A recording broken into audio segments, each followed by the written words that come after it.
Thank you, Sam.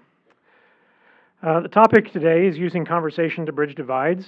This is I think, going to be a lecture that you can apply immediately into your life as of this afternoon. And I'm really excited to introduce you to Becca Kearl, who is an expert in great conversation. Becca Kearl is the Executive Director of Living Room Conversations, which is an organization that connects people and communities across differences through self-facilitated dialogue. It's been going on for about 15 years. She also sits on the steering committee of the Bridging Movement Collective, where she leads training and place-based bridging efforts. She is also a co-creator of the National Week of Conversation. Becca has designed and led healthy dialogue practices in a wide variety of settings, including high schools, universities, civic organizations, faith communities, as well as in her own family and community. She specializes in adapting the living room conversation model in a wide variety of settings, positioning conversation as a starting point for greater change and understanding. Becca is also a graduate of BYU. She has experience with the Kennedy Center and graduated from BYU in Italian. We're excited to welcome Becca to speak to us today. Please join me in welcoming Becca Kearl.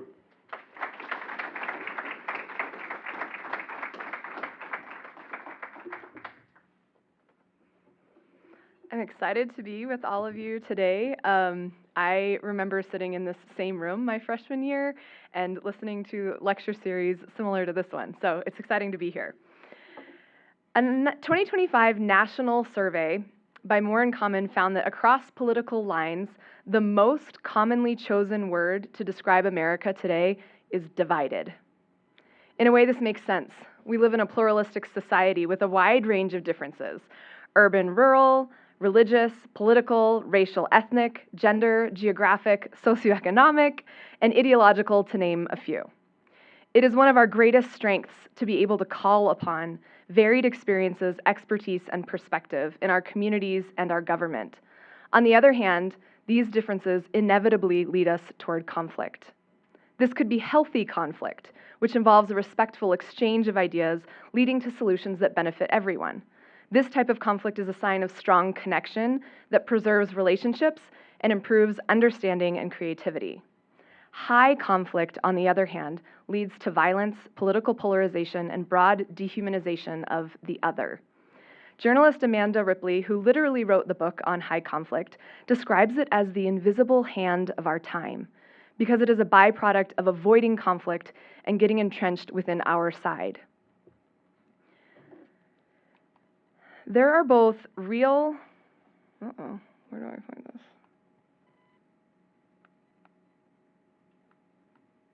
Oh, no. There we go. There are both real and perceived barriers that keep us disconnected and in our silos. You can see how this disconnect translates to some of the statements on the right. 15% of Republicans and 20% of Democrats say the U.S. would be better off if large numbers of the opposite party just died. 1 in 6 Americans stopped talking to friends and family due to the 2016 election. The U.S. was downgraded from a full democracy to a flawed democracy due to weak political culture, political polarization and gridlock, as well as low trust in government. In 2018, only 16% of Americans reported feeling attached to their community. As our public square continues to shrink, with less people belonging to faith communities, people spending more time online, it's easier to get caught up in making assumptions about each other and avoiding interacting with each other, which can lead to some pretty extreme outcomes. When members of communities know less about each other, their capacity for understanding each other's behavior decreases.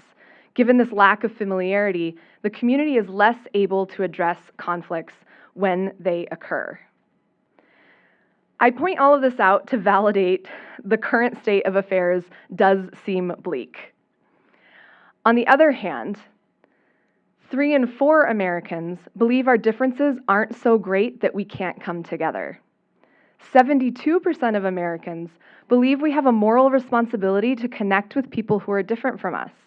That same study that said the word most commonly used to describe us right now is divided asked people in the future what they would want to be described as, and that word was united.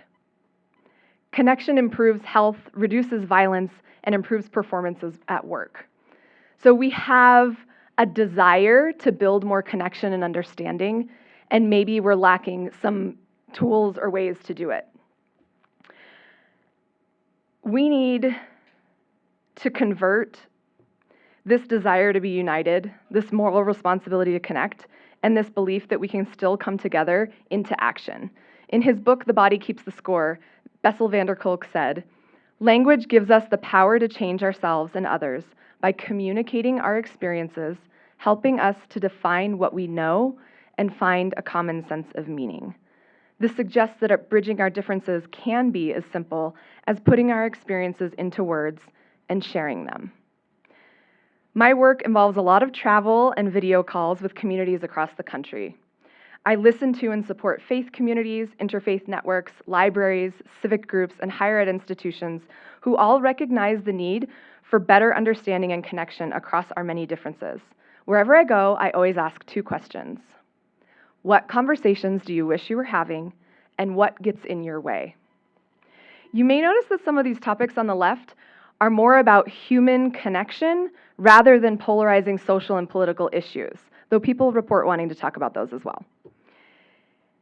I also track the conversations that people are actually having by looking at our conversation downloads, and those trends echo what we're seeing here. In 2023, after our last major election cycle, forgiveness topped the charts for the first time and stayed in the top 3 all year, suggesting a desire for reconciliation and finding our way back to each other. In 2024, it was belonging and conversations in troubled times. So far in 2025, the top 5 include more curious, less furious, hope, post-election moving forward together, belonging, and immigration. I get the sense from these that people want to feel seen and heard, that they want to know they're not alone, they want to belong. Social connection is a basic human need and has a significant impact on our individual and collective health and well-being, including our life expectancy rates. As we look at what gets in our way, I want you to raise your hand if you have had the same concern. Fear of judgment, backlash, or being misunderstood. No opportunity, the time, capacity, or setting to be able to have these conversations across difference. Feeling unequipped, lacking skills or confidence.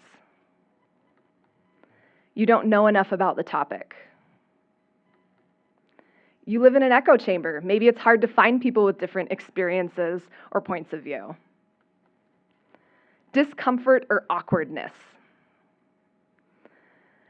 Many of these concerns are grounded in care, wanting to preserve relationships and connection, as well as this lack of confidence and opportunity. So the primary takeaway here is that we want to be in conversation with each other, but there are contextual barriers that include our own fears, lack of confidence and opportunity that are then amplified by this predominant national narrative of division and the assumptions we make about our fellow Americans. I propose that conversations provide a simple pathway toward becoming that more united America so many of us want. I forgot, don't want to offend anyone. That one comes up a lot, specifically in conversations around race and the LGBTQ+ community. Using conversation to bridge divides relies on our ability to better understand and humanize each other. Dialogue relies on skills like curiosity, listening, empathy, and shared values to foster our ability to see each other as fellow humans, unique and complex beyond our oversimplified labels. Living Room Conversations was founded in 2010 with the idea that in order to better address the issues that face us, we need to be in better relationship with each other. Communication is a fundamental building block to relationships at every level. You each have people in your life who are easy to talk to and who you avoid talking to. You also have things you wish you were talking about in your community and people you wish you were talking to. Good conversation is often limited by poor conversation habits and patterns. To illustrate that point, here are some pretty typical scenarios you can probably relate to, as well as what's happening here. In the first scenario, A topic you really care about comes up, and you immediately jump on your proverbial soapbox to deliver your well-thought-through talking points, ready to defend your position to anyone that challenges you. If you are met with agreement, the conversation confirms everything that you believe is true. If you are met with disagreement, the conversation becomes a back and forth where you are thinking of how to respond while the other person is talking. Here, we're stuck in our I know what I know space rather than our I don't know what I don't know space. It's reactive, without openness to learning, and the defensiveness makes it hard to focus on listening. Another example. You're scrolling through your feed and have a visceral reaction to something someone has posted. It's either a yes, fist bump emoji kind of reaction, or a I can't believe they just said that kind of reaction. You comment and repost without pausing or clicking through to check out the original source. By the next day, you may have forgotten entirely that you posted or reacted, or exactly what drove you to do it. Meanwhile, your friends and family are reacting to your reaction. Here, we're clearly being reactive in a space that is actually designed for it. It's a conversation forum without any real-time connection. Third scenario. A friend is confiding in you, and you want to give advice or share a similar experience, so you jump right in. You can't remember whether you interrupted or not, but you're confident that it was highly relevant and helpful. This one is especially hard for me. I often use stories as a way to connect with others, but it's easy to mistake interaction for connection. I was recently walking with a group of friends, and one of them shared her father had gotten a cancer diagnosis. She had said it was pancreatic cancer. And I had another close friend who had just lost his father in a matter of weeks to pancreatic cancer. So I shared that with her. Why? Because my brain went through its catalog of pancreatic cancer, and I felt I needed to connect with this person somehow. This, as you can imagine, was not helpful information. And then I shared a second terrible situation because my brain was on a roll. Another friend swooped in and saved me from myself, and I was sufficiently humbled. After a few minutes, it turned out that her father had a diagnosis for a highly treatable prostate cancer, and I was mortified. Sharing my story in this context was clearly about me and not about listening to my friend, understanding what she was feeling or what she needed in the moment. Takeaway here, don't mistake interaction for connection, and if you're listening to someone, practice listening. The last example, you're at a family gathering when a particular subject is broached, and you slowly back out of the room to avoid the whole thing. After all, you know exactly how this is going to play out. We often avoid conversations when we're sure we know exactly how things are going to play out, and we're often justified by these assumptions. A good solution is to disrupt the pattern by asking a genuine question or replacing our judgment with curiosity. So, in all of these scenarios, there is a sort of conversation that is happening, but they are much more reactive than intentional. There are components of healthy dialogue that you can replicate in any setting or scenario, and they help us move from just a conversation to a good conversation. The great news is that our brains are already wired for some of it. Let's start with storytelling. Throughout human history, storytelling has been an effective tool of connection. As our brains work, they generate electric pulses. My son recently had an MRI, and it was fascinating to see the different areas of his brain light up based on the exercises they had him doing. When we hear a story, our brains do two things. First, they literally light up.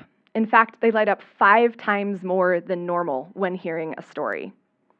And when those neurons are activated together, they bond, reinforcing the connection. Second, when we hear stories, our brain releases oxytocin, sometimes called the love drug, first associated with the bond created between nursing mothers and their infants. Our stories and experiences give context to our worldview, beliefs, hopes, and concerns. They turn us into multidimensional beings and ask others to step in our shoes.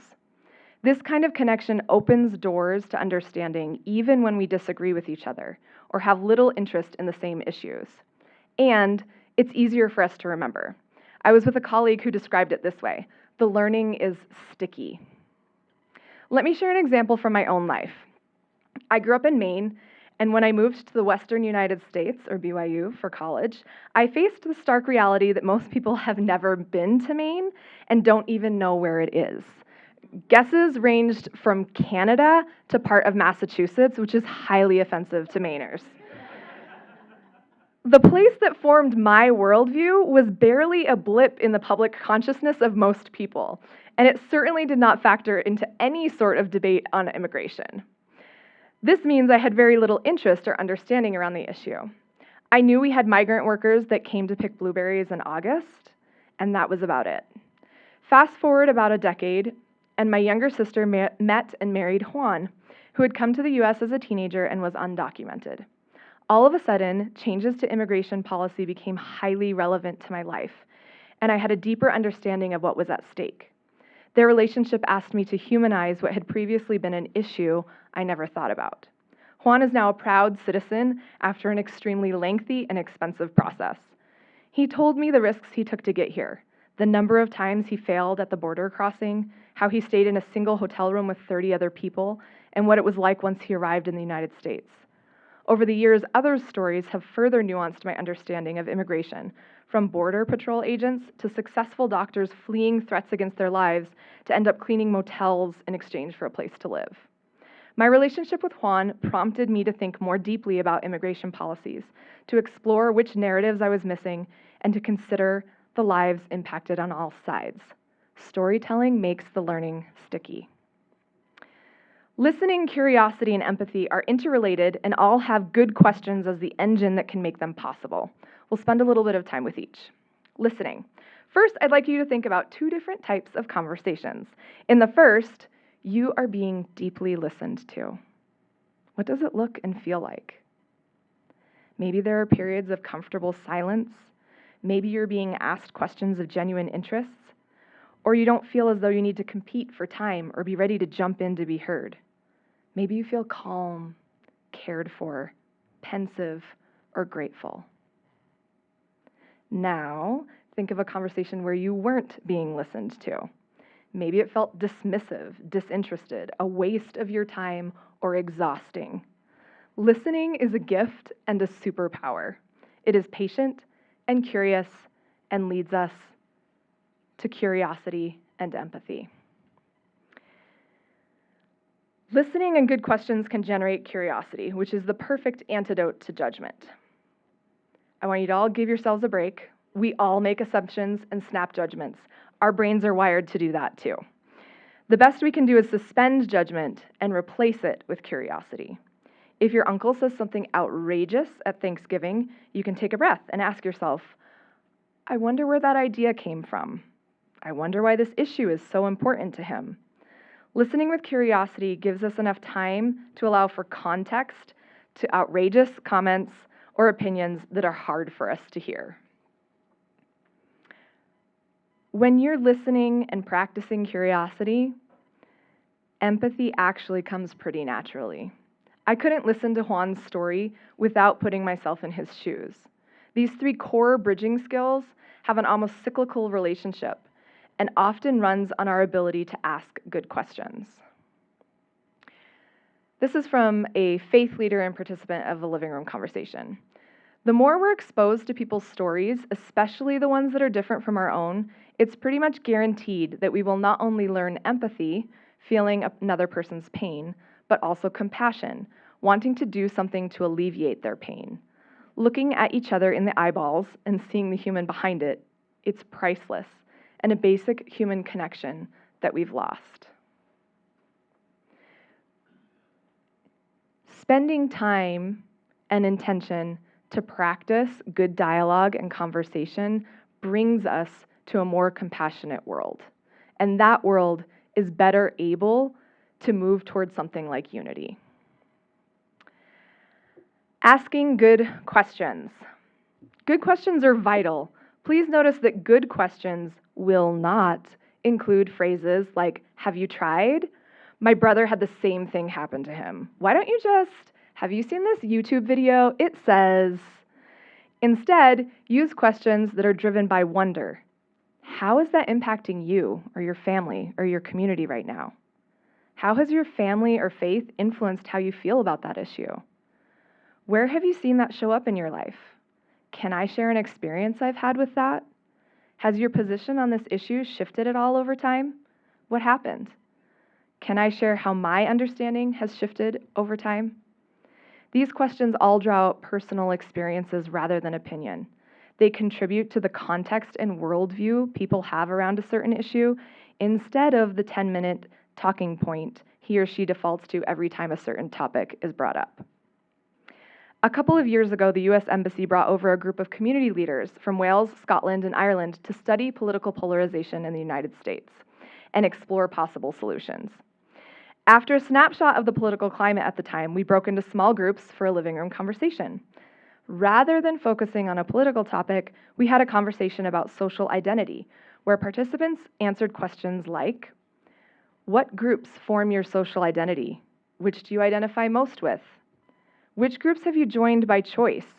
And to what groups are you ascribed by other people or society at large? How does this impact your self-concept? When have you benefited from belonging to a certain social group? When has it been a challenge for you? Many of the participants brought up navigating the world as a man or a woman, how sexual orientation or socioeconomic status had impacted their lives. Two of the men shared what it was like growing up Catholic or Protestant in Ireland during the Troubles. They talked about the fear they experienced, how the city they grew up in was carved into areas that were safe or unsafe, depending on your religion or ethnicity. They expressed the reverberations they still feel, how the name you were given or the language you speak marked you and could affect job prospects or make you hesitant in new relationships. The tone in the room was somber, and the participants from Scotland and Wales both spoke up, saying they had never heard anyone from Ireland share their stories. They studied it in school, but it hadn't been present for firsthand accounts, and they hadn't fully realized how much it still impacted people their own age. A simple conversation with good questions about who we are in the context of society opened doors to a much deeper understanding and empathy. This whole event was focused on political polarization, but the most powerful part of our 4 hours together was when we sat to listen and share our lives with each other. And that was made possible by good questions. Shared values and interests help you to build short bridges first. Maybe talking about immigration is a minefield, but you both love the Red Sox and can build on what you share. This can be a great door opener as well as a critical strategy for especially tense conversations. One step up from shared interests is shared identity. For community conversations, I often add a get to know you question that targets a shared sense of identity rooted in place. Something like, what do you love about where you live? Shared values create deeper connections than shared interests. Think about someone you struggle to understand, talk to a certain subject with, or maybe even be in the same room as. Can you think of a value that you share? Maybe you both value freedom or giving people a second chance. I recently hosted a conversation in my own living room with friends across the political spectrum, progressive, conservative, moderate, and libertarian. It was a politically sensitive time, but we started with a question about which value Americans share. The first person to answer mentioned freedom of choice, and the apprehension in the room just dissipated because everyone there could agree. We went on to talk about abortion and elections, but the group was able to hear hard things and ask genuine questions because they had an earlier connection around values. Finally, time and intention. This takes practice and intentionality. As you find opportunities to integrate these skills, they will start to become part of all of your interactions and conversations. There are simple tools like a living room conversation that give you a format to follow. A typical conversation lasts about 90 minutes and has been proven to improve mindset and listening skills, learn something new every time, and have a better understanding of different perspectives. You can generate a baseline of trust, making cohesion easier, especially across ideological difference. It also allows for a culture of listening, respect, and friendship across difference to develop. Sometimes, to disrupt the conversation habits and patterns that we have, a format that's already structured for you can be really useful.